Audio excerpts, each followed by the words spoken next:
rose garden, and welcome to my Yule reading wrap-up.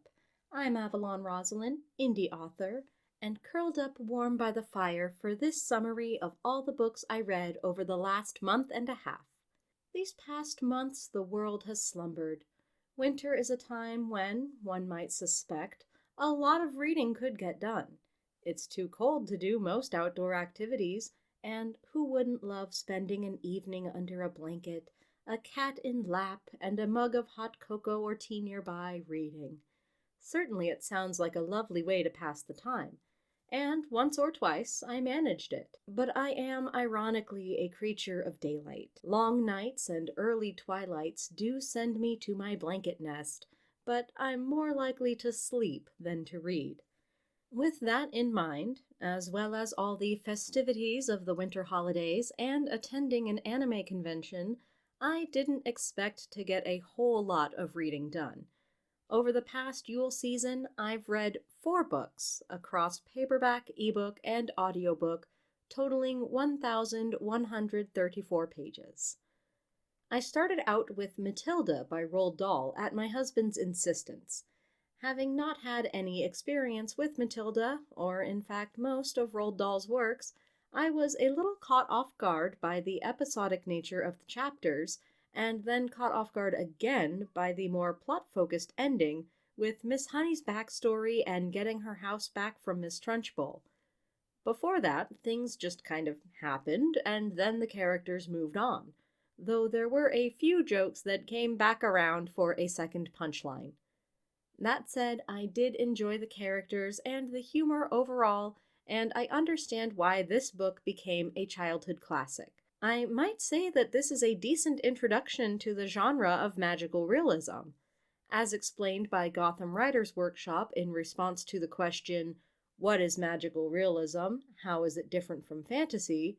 Quote, "The story is anchored in details the reader recognizes from her own reality. Though it stretches the bounds of reality, magical realism acknowledges that magic is inherent in our day-to-day life. There is no focus on how or why Matilda got her powers, no great question of responsible and ethical use of them, no secret society of superpowered people. She is simply a highly intelligent little girl who also has some telekinetic abilities, and uses them the way you'd think a little girl might, to the advantage of herself and those she likes, and disadvantage of those she dislikes." Moving on, Be Not Afraid by S. Jean already has a full review video, so you can get my in-depth thoughts on it there. I am trying to highlight books by fellow indie authors more this year with these full-length reviews. What I'll say about Be Not Afraid here is that it captures the Silent Hill vibe very well. I could definitely envision it as a survival horror game with multiple endings based on the player's choices, with the book showcasing the best possible outcome, where humanity, with all its mistakes and messiness, prevails over perfection. I listened to The Late Night Witches by Aurelie Wallace, which I really wish I'd found during October, since that is when the story is set. It follows Cassie Beckett, an exhausted, semi-single mother of 3 who discovers that she is a witch, and that her powers come with an evil vampire to fight and a prophecy to fulfill.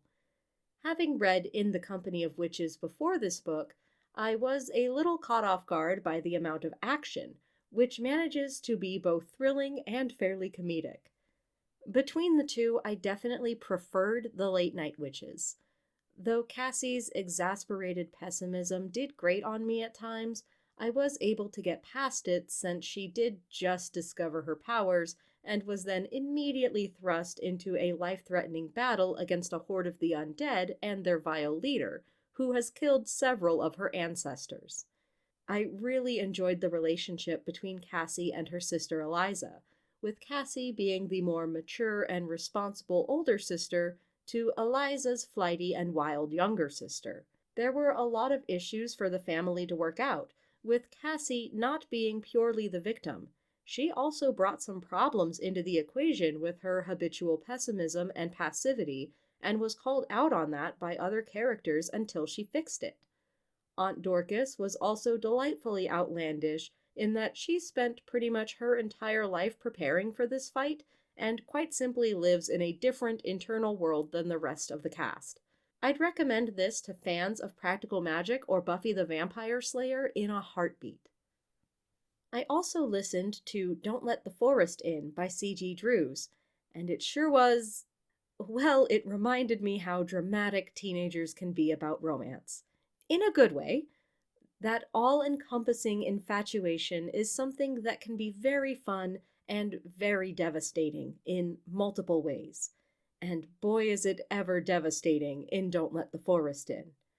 Again, this is one I wish I'd gotten into during fall because it does have that back-to-school, dark academia autumnal vibe.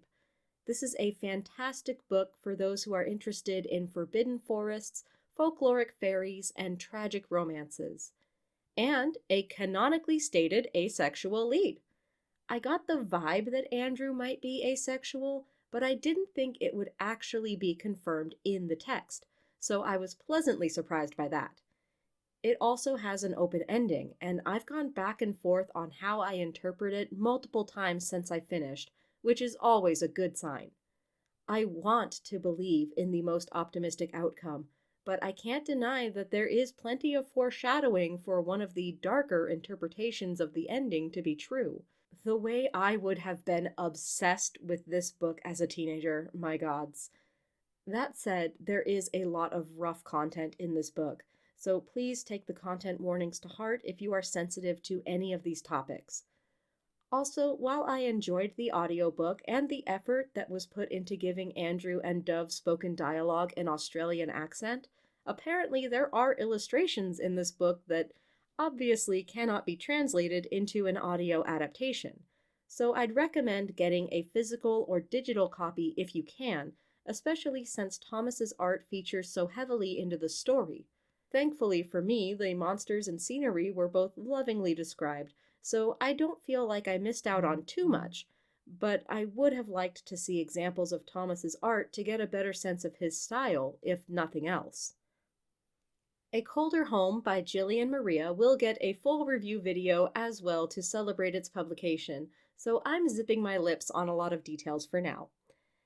And also, because I didn't finish it in time for this wrap-up. Ebooks are my weakness. I made it about 3/4 of the way through by the time I had to record this video. I'm sorry, Jill. But even without finishing it completely, what I can tell you is that Jill has done it once again. I adore what I've read so far, and I think that you should go pre-order it right now, or just buy it directly if you're seeing this video after February 2026. If you have any interest in haunted house stories and female protagonists, you need this one. The supernatural happenings ramp up very quickly, and I was impressed at how Jill managed to make the characters feel so alone, even when they were technically in pretty close quarters with each other for the entire book, as there are several people staying in the standard suburban house. The idea that anyone could vanish at any time, even when there are other people in the room, charged every scene with so much more tension from the midpoint on. Like I said, there will be a full video review for this one in February, and hopefully an author interview as well, so I'll have plenty to say about it then. And that's it for my Yule wrap-up for this year. I think I've learned a lot about where to set my expectations, since these videos will be coming out much more rapidly than last year's seasonal ones. Have you read any of these books? What did you think of them? Which ones are you most interested in reading now? Leave a comment below to let me know, and keep growing until next time, Rose Garden.